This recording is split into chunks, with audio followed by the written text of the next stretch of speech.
अध्याय 8। बजर बट्टू। शाम हो रही है। गेहूं के खेत में बजर बट्टू खड़ा है और दूसरी तरफ से कौवों का एक झुंड खेत की तरफ उड़ान भरते हुए। अरे चलो, शाम हो रही है। गेहूं की पक्की फसल लहरा रही है। सभी रामू चाचा के खेत की ओर बढ़ो। सरदार, रामू चाचा के ही खेत क्यों? क्योंकि उनके खेतों की फसल ना सिर्फ सोना उगल रही है, बल्कि पेट भर अनाज भी चुगने को मिलेगा। अब सवाल कम करो और उड़ान तेज भरो। खेत पर पहुंचने पर सरदार, यहाँ तो पहले से ही कोई खड़ा है। कहीं रामू चाचा ने कोई रखवाला तो नहीं रख लिया? मैं जब तक जांच पड़ताल करके वापस नहीं आ जाता, तब तक तुम सभी इस पेड़ पर थोड़ा सुस्ता लो। रखवाले ने छींट वाली धोती और सफेद कुर्ता, लाल पगड़ी पहन रखी है। दोनों हाथ फैलाए वह खेत में खड़ा है। कौवा, सरदार, रखवाला के बीच संवाद। नमस्ते, क्या आप खेत के रखवाले हैं? हाँ, मैं इस खेत का रखवाला हूँ। मेरे रहते तुम इस खेत को नुकसान नहीं पहुँचा सकते।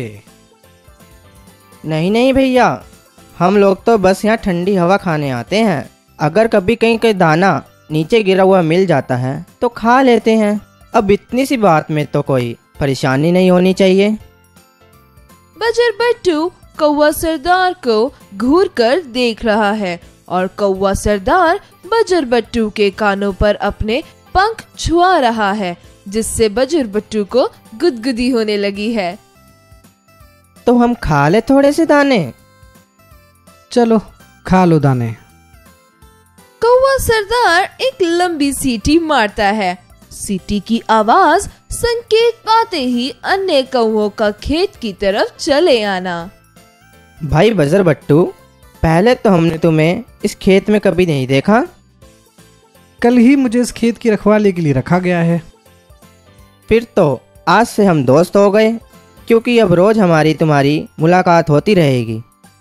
बिल्कुल। अरे, ये तुम्हारे पैरों को क्या हुआ? क्या तुम घूमते फिरते नहीं हो? लगता है सारा दिन एक ही स्थान पर खड़े खड़े ये कमजोर पड़ने लगे हैं। अब क्या बताऊं सरदार, मैंने चलना सीखा ही नहीं। अरे, इसमें कौन सी बड़ी बात है। मैं तुम्हें चलना क्या, उड़ना भी सिखा देता हूँ। सचमुच? हाँ, बस पंखों की जगह हाथ फैलाओ, पाँव ऊपर उठाकर शरीर को थोड़ा ऊपर की तरह खींचें और उड़ चलो धरती से ऊपर। कौवों का झुंड सीटी मारकर अपने सरदार को वापस लौट आने का संकेत दे रहा है, जिसकी आवाज बजर बट्टू और कौवा सरदार सुन रहे हैं। भाई बजर बट्टू, अब घर जाने का समय हो चला है। उड़ने की कला को कल वापस आके सिखाता हूँ।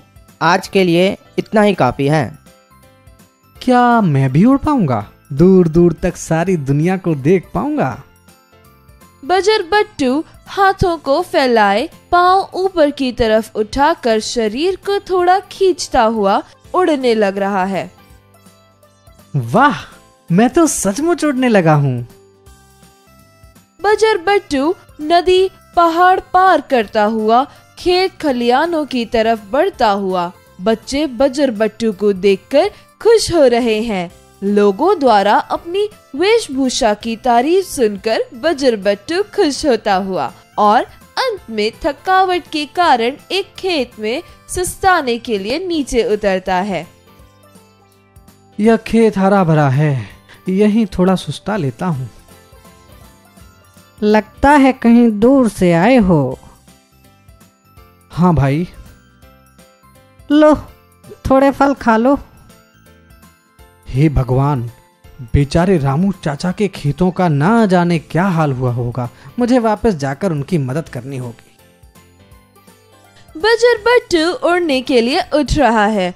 बुदबुदाते हुए आंखें खोलता है और धड़ाम गिरता है। धत तेरे की, यह तो सपना था, सच नहीं। आने दो कौआ सरदार को, अपने सपने के बारे में बताऊंगा।